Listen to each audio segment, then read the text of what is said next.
I want to thank them, everyone who's been cheering me and everyone who was there today and everyone who's been part of my journey. Humid July air hanging heavy over Rock Creek Park, the familiar rhythm of tennis balls echoing across practice courts, and then something entirely unexpected cuts through it all. Thousands of Philippine flags snapping in the breeze, chants rising from the stands, and a sea of supporters who crossed oceans and time zones to be there, before Alex Eala had even unzipped her racket bag. This wasn't just another stop on the tour.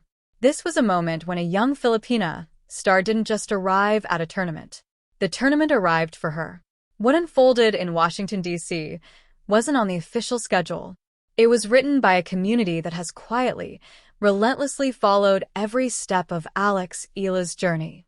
And once you see how it all came together, from a packed farewell event in Manila to Venus Williams choosing her as doubles partner for the second straight tournament, you'll understand why this week marked something bigger than one player's debut. It was a declaration. Let's rewind just 9 days before the first ball was struck in Washington. On July 18, 2025, Alex Eala walked into the Glorieta Activity Center in Makati for an event called Hardcourt. The venue was overflowing. Fans packed every corner, cameras from ABS-CBN, Inquirer Sports, and the Manila Times rolling as a nation came to wish their 20-year-old rising star safe travels. Her Instagram farewell post carried 3 simple words that would echo through every group chat from Quezon City to Alexandria, Virginia. Never been prouder. Then she boarded the flight. And everything changed. The Mubadala Citi DC Open, a combined ATP and WTA 500 event running from July 21st to 27th, had built its promotional campaign around familiar headliners. Jessica Pegula as the top seed, Naomi Osaka's storyline, Alina Svitolina, Marta Kostyuk, defending champion Leylah Fernandez, and Venus Williams on a singles wild card. Official WTA field releases listed Eala in the draw, but further down the page, a solid player, sure, but not the centerpiece in a tournament historically driven by American ticket sales. That framing made sense on paper. It was also, as ticketing patterns quickly proved, completely outdated. While the marketing team focused on established stars, Filipino fans across the DMV region had other plans. Community-organized reports showed session after session being claimed early. Bulk purchases coordinated through group chats.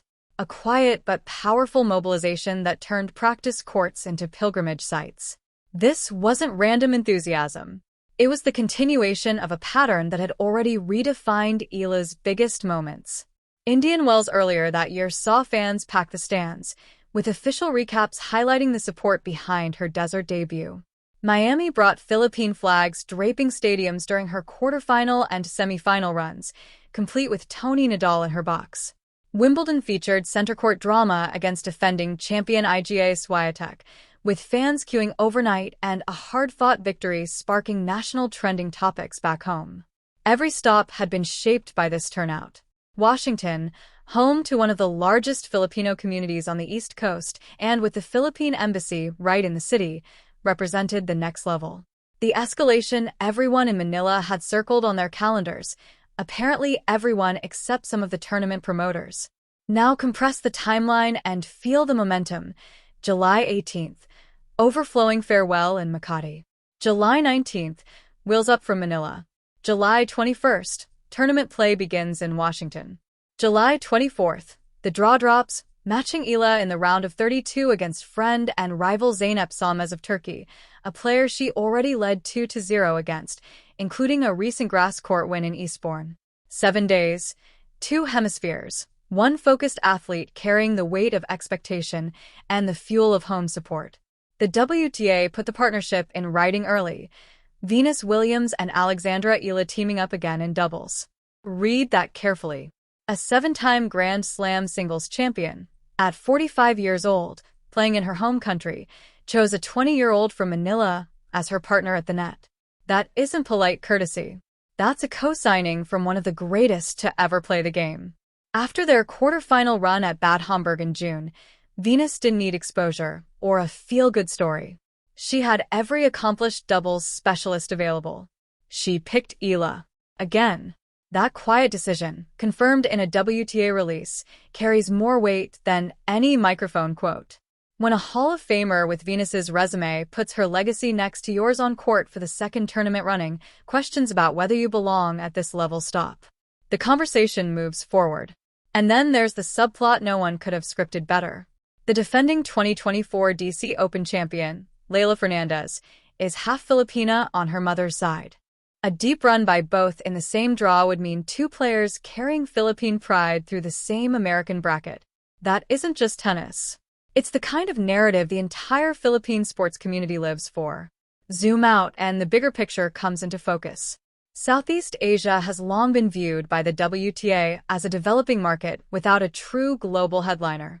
Washington became the first major live test of whether that old assumption still holds. If community reports of Filipino session dominance translated into visible, vocal stadium turnout, it would force every tournament director on the North American hardcourt swing to recalculate. The Canadian Open in Montreal starts July 27th. Cincinnati follows in August. Then the U.S. Open beginning August 24th in New York, where the Filipino diaspora in the tri-state area dwarfs even the DMV numbers. This is what a nation of over 100 million people looks like when it claims space on the calendar, not through a hashtag campaign but through actual presence. A pilgrimage. The grassroots stretch leading into Washington had its challenges. Eala walked off the court at Queen's Club after a straight sets loss to Iva Jovic, ending a six-match winning streak on the surface. Berlin ended in a semi-final defeat to Linda Noskova. Wimbledon brought a tough third-round battle against Barbara Krejcikova. No excuses were offered.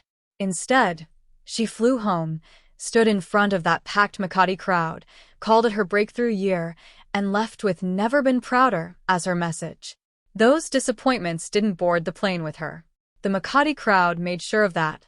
The energy from home became rocket fuel. Every major stop in 2025 had already shown what Filipino support looks like when it mobilizes. Miami, Indian Wells, Wimbledon. Washington wasn't the discovery moment for Alex Eala.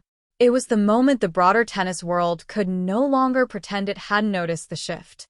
The fans had been ahead of the narrative for months. The community buying tickets, filling stands, and turning practice sessions into events had been telling the sport exactly where this was headed. Now the numbers and the noise in DC will speak for themselves. Will the crowd be louder for Eala than for any American player in the draw, including a defending champion with her own Filipino heritage?